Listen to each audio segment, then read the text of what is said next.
I'll maybe jump in every once in a while, but I want to hand it over to Matt and our wonderful teachers and to get rolling with Herbalist Day. And let's just get going. Let's see what comes of this. This will be fun.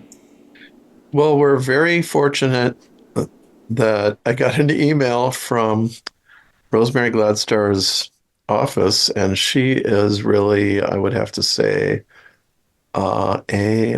she's the grandmother of current herbalism and or mother, whatever. And I think that this came from her and her group there that they said we need an herbalist day, and I guess it's every. Do you know, Susan? Is that true? Yeah. I don't know. I got the email from Rosemary too, so I think she's just trying to hype up Herbalist Day, which is great. But yeah, every day is Herbalist Day, right? So, Yeah. but it's great because now I'm on this webinar with all of you people. I don't Yeah. get to see very often. Hi, Phyllis. Hey there. So this, I think it was today I received the email, or maybe yesterday, but that's how. So all of a sudden, oh, we're going to have the RSJ, the Real Spirit Journey, is going to be Herbalist Day primarily. I'd already invited my sister to talk about the astrology of these times, because it just seemed like everybody's interested in that after the eclipse. I don't know anybody who really felt some earth-shattering eclipse change in their life or anything, but but I'm certainly happy to learn if they did. And oh, let's see. Tara, did we send a invite to Jennifer Tucker at all? She would be another person to it'd be fun to have I'll her. see if I can get in touch with her. Yeah, good.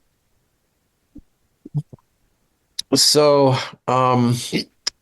let's see. Yeah, so Herbalist Day, it's to celebrate ourselves or be celebrated by our students or people that are outs that aren't students who like us. Those few people in the world. So, so I guess is there more to Herbalist Day than I'm? Did anybody know any more about Herbalist Day? Any of you guys? No, Nope. but my head shaking. Okay, it's still under development. Yeah, I think Rosemary invented it. Yeah, right, right. Oh, so you guys who do not know Rosemary, because we're so overwhelmingly influenced by Rosemary Gladstar. So she was a young hippie girl in, she's Armenian, so she grew up like among the Armenian diaspora in California on the road between Sebastopol and Santa Rosa. Her family had a farm there, and they had until quite recently. It's like the last undeveloped farm there, but her parents were so old because they had a herbalist for a daughter to keep them alive.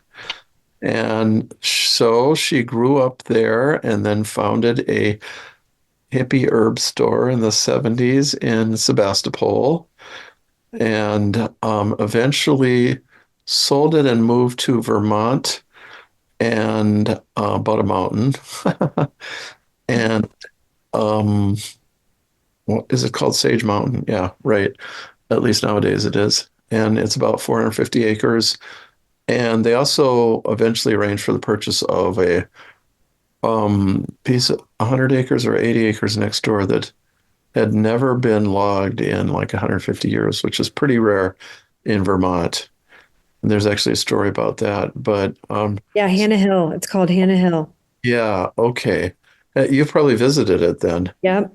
hmm And it I, was a big UPS fundraiser that Rosemary put together Mhm. to purchase Hannah Hill, and it's in the care of United Plant Savers. Oh, okay. Yeah, so there it was, 100 acres belonged to some ancient family that was slowly dying out. And you'd think they'd want to preserve it, but no, the last member wanted to sell it to the logger. The logger got in line before Rosemary, although she'd had her eye on it for a long time. And the logger was, no, no, I'm not going to spare it. You know, it's like we need money in Vermont. And this went on for like 6 months, and finally Rosemary blurted out, "But I need it for my business." And then he like stopped and he said, "Oh, because he's in favor of business. He wasn't that he just wanted to log it. He wanted to generate money in rural Vermont. He was a real Vermonter. So she explained how this was going to be a nature preserve they weren't just preserving it because, a bunch of rich people were going to go up there and shoot mice or something. They wanted to preserve it for people all across New England, I would say, to come and see, the original and old growth forest. So now really, actually, there's probably less than 5,000 acres of old growth forest in Vermont. There may be less than 1,000. I don't know, because it's gotten hit so many times by lumber people. So at any rate, and she taught up there, and she founded UPS, but we can have Susan can describe more about that. But at any rate, for our whole generation, so I got off track. So she had her herb store. She moved to Vermont. She set up various herbal conferences.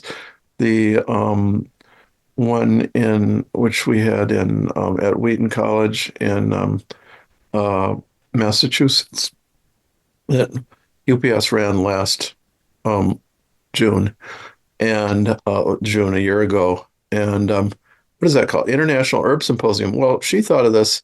I mean, this goes beyond diversity. This is like everybody in the world. Like we have people from virtually every country. It's like really amazing. And so international. And I've met so many great people there over the years.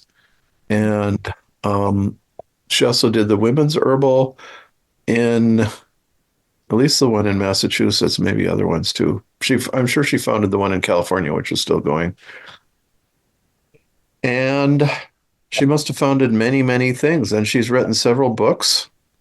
The Family Herbal, highly recommended, all of them. And she has a introductory herb course. I don't think she has a more advanced herb course, but an introductory, like first year type herb course. And she's still going along up there with her sweetheart, Robert, who was a local lad, right from that Wilkes-Barre, or from that town, and somehow they met.